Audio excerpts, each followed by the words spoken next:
Mmh.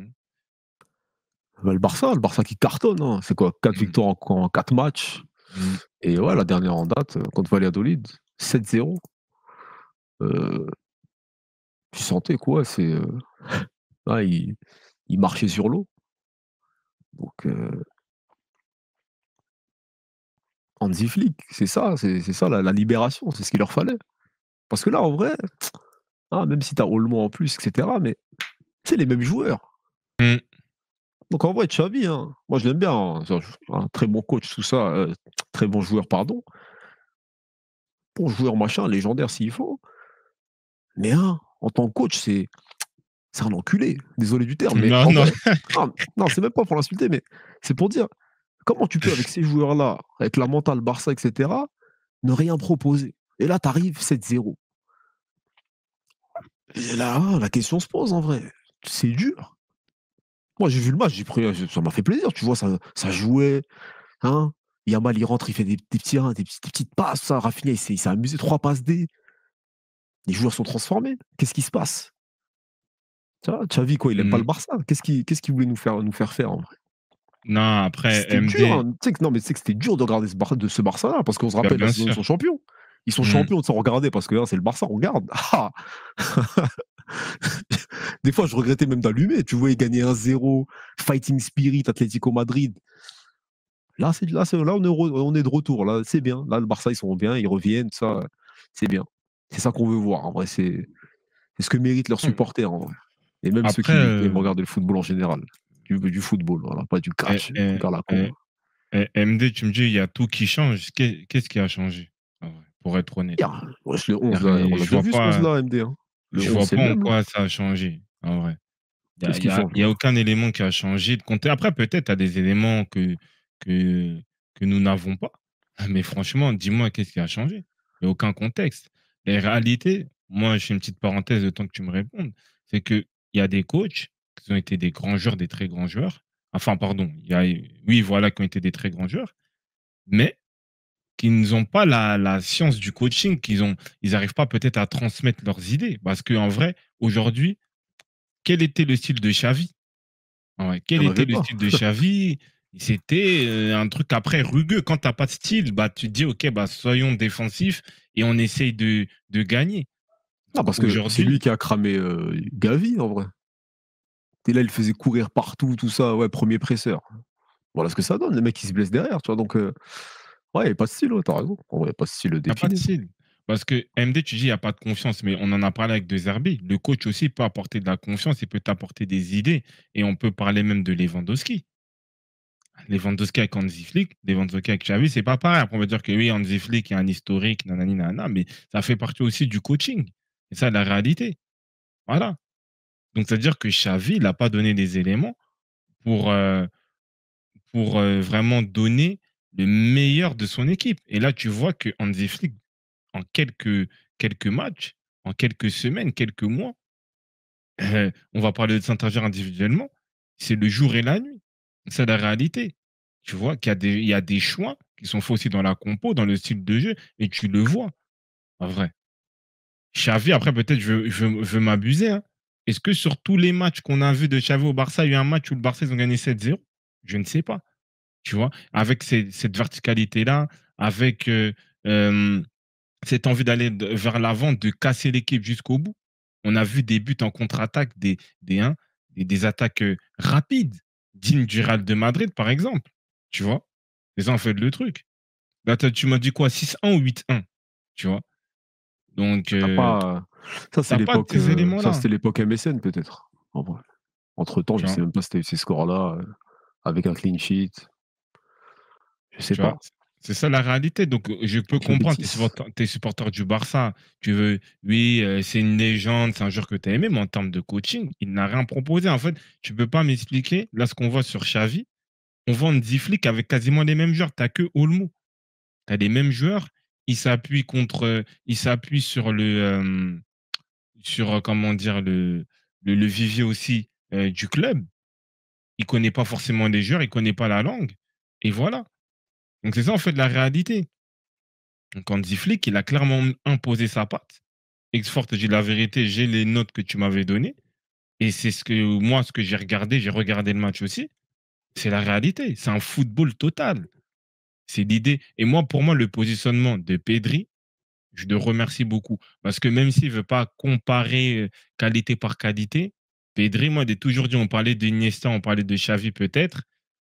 Euh, mais Pedri, pour moi, c'est un joueur qui me faisait plus penser à Fabregas. C'est plus un joueur qui va être très bon en partant de plus bas, en voyant le jeu. Et en plus, il a un gros volume de jeu. Donc, ça fait que il correspond à ce jeu de verticalité. Et Olmo, tu sens vraiment que c'est lui, c'est le réel 10. C'est le joueur qui peut être aussi dans la verticalité, un peu comme un Moussiala au Bayern. Et qui a cette touche technique pour faire les passes, pour faire le dribble dans la zone de vérité et même de sentir les buts. On a vu que sur deux, trois frappes, il pouvait ramasser la balle, il n'a pas eu trop de chance. Si on va même dans la globalité, sur le match, son premier match la semaine dernière, tu vois, il a cette capacité-là, frapper de loin, contrôle, frappe aux abords de la surface. Donc, en tout cas, bravo Hansi Flick. Bravo Hansi Flick, en vrai.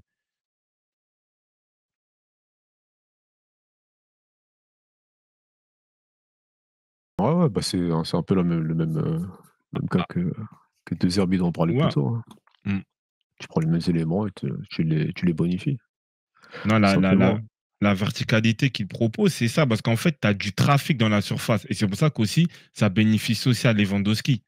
Il y a du trafic, il y a des passes, il y a du mouvement, ça va toujours vers l'avant. C'est pas statique. Il n'y a pas d'éléments statiques, il y a toujours du mouvement. Après, on parlera déjà en individuel, mais je pense déjà, si on peut parler de Lewandowski, ça l'avantage énormément. Et je pense qu'aussi, dans les schémas de jeu, Lewandowski est pu chercher, et je pense que ça aussi, c'est une patte Hansi Flick, parce qu'il y a des passes qu'on ne voyait pas forcément attribuées à Lewandowski l'année dernière, en vrai. Donc, c'est ça la réalité. Et tu vois que ouais, il est en pleine confiance, il est heureux parce qu'il voit des ballons. Et Lewandowski, c'est un joueur qui a besoin, qui se nourrit des ballons dans la surface, du trafic offensif de son équipe. On le voit très bien. Donc, c'est ça. Après, avant de parler hein, de Yamal X4, fin de frappe, voilà, Olmo 10, Gocho, je te disais. Ça, c'est bien sûr. Après, c'est content, comme tu es content, comme on dit, propagande, tout ça. Mais la réalité, c'est que Olmo, le seul élément qui lui manque, c'est la régularité. Parce que Olmo, sur une compétition, sur un début de saison, on sait très bien qu'il est très fort. On connaît ses qualités. Je crois que c'était l'année dernière où il met un triplé sur le premier match en Super Coupe de la saison Leipzig-Bayern. On le sait. Mais non, j'espère pour lui, j'espère pour le Barça, qu'il va pouvoir être, être régulier et être constant parce qu'il apporte vraiment ce lien avec l'attaquant. Tu vois? Et tu vois que Lewandowski, il est content, il sait il va se régaler. On dirait ils ont joué, on dirait ils ont joué ensemble depuis des années. Après, bien sûr, ils viennent du même championnat, Bundesliga. Mais l'idée, c'est que il fait vraiment ce lien avec de la verticalité, avec de la créativité entre le milieu et l'attaque. Et en plus, il a la possibilité de frapper, de trouver des zones par le dribble. Donc, c'est intéressant. Il est plus important que Gundo dans le système. Bah oui, c'est vraiment ce joueur-là. Parce que Gundogan, il est dans des zones un peu entre 8 et 10, mais c'est pas vraiment ça. Mais là, Olmo, lui, peut vraiment être ce déclencheur-là dans ces zones-là. C'est très intéressant. Après, Olmo, tu l'aurais laissé à Flick, peut-être qu'il aurait fait du bon boulot avec aussi, hein. Gundo plutôt. Je pense que c'était pas sa priorité. C'est pour ça que c'était lui qui, euh, qui était ciblé pour, entre guillemets, faire des économies. Il a fait des choix. Et même quand tu vois aussi le, euh, le cas Nico Williams, bah en fait, au début, pour certains, moi, je me mets dedans quand je me disais, mais pourquoi il ne choisit pas Olmo par rapport à. Pourquoi il choisit pas Williams par rapport à Olmo? Bah, tu vois la réalité aujourd'hui. Parce qu'il a besoin de ce genre de transition. Tu vois, parce que lui, il a joué en 4-2-3-1, tu avais Müller, et je ne sais pas si lui, il a vraiment utilisé Moussiala, mais bon, voilà. C'est-à-dire qu'il a vraiment besoin de ce joueur qui peut être entre 8 et 10 et qui va déclencher les actions, qui a une vision de jeu, qui a une capacité de faire la passe et même à finir les actions, soit par des frappes de loin, soit par des buts voilà, aux abords de la surface. Donc, c'est ça. Avec des moyens, ils auraient fait les deux en vrai. Ouais, après, ils ont fait un choix. Ils ont fait un choix. Pourtant, il y a plein de Heu Barcelonais qui crachaient sur Olmo quand il y avait la rumeur Barça sur lui. Bah, parce qu'ils le connaissent pas. Tu le connais pas Olmo en club en vrai, fan de frappe si on est sérieux. Donne-moi sa meilleure saison, c'est quand? Faut qu'on soit, factuel aussi. Réaliste. Ses meilleurs moments, c'est, des compétitions internationales avec l'Espagne en vrai. C'est là où on a pu le voir tout son art, peut-être les 2 euros. Celui-là et le 2020-2021, c'est tout. Sinon en club, il y a pas eu de continuité. Il y a eu un bon début de saison, il me semble, la saison dernière, il y a eu des éléments aussi en LDC, c'est tout. À Leipzig et régulier à mort. Mais c'est ça qui le caractérise, hein. Sinon, il l'aurait même pris depuis, l'autre Euro. Il y avait déjà des petites rumeurs et cetera. Mais ça a attendu là. Ça a attendu là. Après, c'est juste pour ça quand on dit: «Ça retourne les vestes», oui et non. C'est juste que les gens ne le connaissaient pas, hein. Je suis pas sûr Et que tous les fans du FC Barcelone, ils se les yeux à regarder Leipzig et quand tu regardes Leipzig, c'est pas le hein, si tu regardes 15 matchs, il va pas faire 15 bons matchs. Là, par contre, au Barça, pour l'instant, c'est parfait. après, ouais, voilà, il a 25-26 ans, même si MD1, tu reviens, c'est bien, ça me fait plaisir, tu reviens en mode avocat Barça, mais et dans cette tranche-là, malgré tout d'âge, tu tu n'as pas de tu n'as pas de saison référence. Tu as des compétitions références, tu as des coups d'éclat, mais Olmo rime, malheureusement avec, Sélection, hein. irrégularité et Ouais, ouais, blessure. c'est ça. Ah bah, C'est ça. Donc après sur les éléments, offensifs, on peut parler aussi de Rafinha. Voilà, on parlait de Rafinha parce que lui aussi pour moi, il symbolise justement c'est comme tu dis cette patte Hansi Flick et l'utilisation des joueurs. Parce que là, on voit que Rafinha, il est utilisé d'une manière différente. Même si on va dire que oui, Xavi aussi l'avait mis à gauche, à gauche, ouais. notamment Contre le contre, PSG, le Paris ah, Saint-Germain. Mais moi, ce qui ça m'intéresse beaucoup, c'est vraiment sur la verticalité. C'est-à-dire qu'on a vu qu'il a fait quand même plusieurs courses vers l'avant et qu'on conclut par des actions et même des buts, tu vois? Donc ça veut dire que il fait comprendre que, ouais, tu peux prendre la profondeur, tu peux aussi avoir d'autres zones de jeu et surtout aussi dans l'animation de jeu. Il vient comme un créateur et là, je ressors un peu de la patte Hansi Flick et je parle du joueur. Parce qu'à Leeds, la première saison, on voyait c'était un dribbleur, tu vois, comme un ailier un peu taser, hein. Voilà, il dribble, tout ça, il crochette, il fait des trucs et c'est vrai je ne sais pas si c'est le football espagnol, on dirait que c'est un peu, restreint et là, tu vois qu'il a un rôle d'organisateur. Il a su se réinventer en étant organisateur, en rentrant beaucoup à l'intérieur, en plus ce qui permet à Baldé de prendre aussi le couloir et sur cette verticalité-là, à se à aller vers l'avant, à aller, aller dans la surface pour finir les actions et ça, je trouve ça très intéressant. En plus, il montre qu'il a une bonne, finition, il sent bien les coups parce que même le premier but, comme on parlait, hein, le retour un peu quoi, du pointu un peu externe, il faut le faire, hein. Déjà ça, il avait développé ça avec, Busquets, hein, cette passe un peu en cloche et lui, il vient. Donc, il vient en profondeur attaquer l'espace et finir. Donc il le répète encore et avec Hansi Flick, je pense que ça match bien. Il est libéré, il est libre aussi sur le terrain. Il va dans beaucoup de zones, donc c'est pas mal. Après Fuego, tu dis on retrouve Rafinha de Leeds, moi je suis pas sûr. Parce que je trouve qu'à Leeds, il était plus dans un progressé, côté un progressé. peu, dribbleur fou, tu vois? Il dribble, il positionne un peu, je veux pas faire dans le comparatif, mais tu vois? Un peu des styles Savigno, tu vois? Des trucs comme ça, tu vois? Alors que là, il est dans un truc un peu organisateur, un peu je me projette pour finir, donc il développe plus de choses dans un style, on va dire, un peu plus, on va dire, posé, on va dire. Ouais et du coup, ouais, bon après peut-être que lui, il l'a mal pris, hein. Que ça soit l'ailier gauche titulaire en fin de saison, qu'il y ait des rumeurs Nico Williams comme s'il n'existait pas. C'est vrai. En tout cas, le début de saison pour l'instant, hein, il donne raison à Rafinha, donc on est à 5 buts, assists, 0 du côté de Williams. Après, c'est tout, hein, c'est donc bon début de saison de côté de Rafinha et la recrue que tout le monde attendait finalement, c'était Rafinha, c'est tout. Voilà, merci, bravo. C'est tout ce qu'on faut lui donner du Heu, crédit. Après en espérant que ça dure, parce que lui, ce qui lui manquait un peu, c'était ça, un peu de la régularité. Des fois, la saison dernière, il y avait des petits coups d'éclat, des trucs, mais là, on dirait qu'avec Flick, pour l'instant, tout a l'air de rouler pour lui, donc c'est de garder le cap, hein. Ça sera ouais. intéressant au moins d'avoir une Liga disputée cette saison. Kelesh Kaleb. Rafinha, c'est son Müller. J'hésite entre Olmo, hein. J'ai l'impression que c'est plus Olmo, mais c'est vrai que Rafinha, elle a une certaine liberté. Et en plus, c'est vrai que tu me dis un truc juste, parce que Rafinha, si on prend le Hansi Flick pur, il avait des ailiers vraiment, on va dire assez typiques, tu vois, en mode Coman, Gnabry. Bon, quoique, il avait aussi Perisic, hein, en vrai, hein. Il avait Perisic aussi. Donc, c'est vrai que il s'adapte aussi à son effectif. Donc, voilà, et il fait comprendre que, OK, ben, toi, tu peux faire ça. Et Rafinha, il se développe bien dans ce jeu de verticalité et on le voit épanoui, hein. Et lui, contrairement à son cousin Germain Anthony, lui, il a su exploiter de qualité, montrer de la personnalité. Comme tu dis, tu as l'impression que c'est quelqu'un aussi qui a de l'orgueil, hein. Voilà, les petites déclarations avec Ronaldinho. Donc, tu vois, il a aussi un orgueil. Il veut montrer aussi qu'il est là et il montre des choses. Donc, c'est très intéressant. C'est ça. Bon, il a du caractère, ouais, c'est ce qui va le Voilà, définir. c'est ça. Merci. Bon, côté Barça, je pense qu'on a fait un bon Euh, tour là. pour faire plaisir à notre bon cher Marocain X4, on va parler d'Yamal. Que lui aussi, c'est vrai que c'est quelqu'un.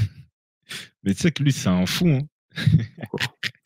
Pourquoi la Non, passe là, parce que en vrai, ouais, mais les passes qu'il a proposées, parce que c'est vrai que à son âge, avoir cette intelligence de jeu, ces capacités-là, on va dire, à voir le jeu, à voir des trucs un peu hein, à part, c'est pas donné à tout le monde. Parce que c'est vrai que quand tu es jeune, tu vois, tu peux être rapide, tu peux être vif, tu peux être technique, mais être lucide, être aussi visionnaire dans la dernière passe, dans l'intelligence de jeu, c'est pas donné à tout le monde. Parce que, ouais, voilà, moi, j'ai cette action en tête, c'est une dinguerie. Parce que ouais, contre-attaque, tu il remontes vient. 50 mètres tranquillement. Et en vrai, moi, je m'attendais pas à cette passe. Après, il attendait Ah oui, l'appel et Rafinha, il lui propose, tu vois? voilà, Parce un qu'il appel, est tranquille. excellent aussi, tu vois? Tu vois, tac, Ouais, il vient et là, il voit. C'est bon. En fait, dès que le deuxième dribble, il a compris. Il a compris qu'il doit faire cette passe-là. Et tu vois, peut-être, en plus, avec sa capacité de dribble, il peut être dans un truc, ouais, je vais tout droit, je vais essayer de j'y dribbler vais, tout le voilà. monde. Tu vois, là, il stoppe. Voilà, je regarde. Tac, et il a compris qu'il y avait Rafinha, direct. Et ça, en vrai, c'est une action de classe mondiale. En vrai, c'est des joueurs de classe mondiale qui font ce genre de truc. En vrai. Tu vois? Il n'est pas allé faux follet tranquille. Il regarde, il revient. Oui, et dans l'espace, elle est dosée. Il y a 3 joueurs hein, dans la zone, hein. Il y a C'est pas 3 joueurs. précipité, ouais, c'est ça. Et C'est c'est là, ouais, ça, c'est là, ouais, c'est là, tu vois un peu l'esprit martial, ouais, ah, c'est ouais. incroyable. Regarder, Incroyable. avoir un QI football, là, oui. Là, c'est développé, Et, c'est extraordinaire, et, ouais, pour un mec de son et, âge. et même la passe aussi sur Lewandowski, aussi, pareil. Tu vois. Voilà, c'est de la pure vision de jeu, c'est du pur toucher, c'est incroyable. Ça, en vrai, ça, c'est De Bruyne, c'est Ozil, tout ça, tout le monde saute. Il a fait une passe de fou malade dans la vision, dans le timing, pour voir aussi Lewandowski qui est bien placé, hein, qui est à la limite du hors-jeu. C'est c'est incroyable. Et c'est vrai que il développe des trucs d'organisation. C'est-à-dire qu'il peut être aussi un joueur d'un contre un, mais il montre aussi qu'il peut être aussi un joueur dans le cœur du jeu, qui peut avoir cette passe clé. Donc, c'est hyper intéressant en vrai. Euh, et Kelechi, j'ai vu ton élément, c'est vrai que tu as l'impression que peut-être le numéro 10 commence à revenir dans le football. Bon, aujourd'hui, on m'a expliqué que McAllister était un numéro 10. Moi, comme il y a quelqu'un qui a dit, hein, Dieu merci, j'ai pu vivre l'époque des Ronaldinho, des Zidane, des Rui Costa, parce que si on me dit que McAllister c'est un 10 aujourd'hui, bon, hein, je ne peux pas prendre des rêves de certains, hein, je peux me prendre une balle dans la tête, mais bon. Mais voilà, non, Kelechi, tu as raison. C'est vrai que ce côté, le genre de passe entre les lignes, de passe de numéro 10 d'organisateur commence à revenir petit à petit. Parce que Yamal le fait de plus en plus. Ça, c'est vrai.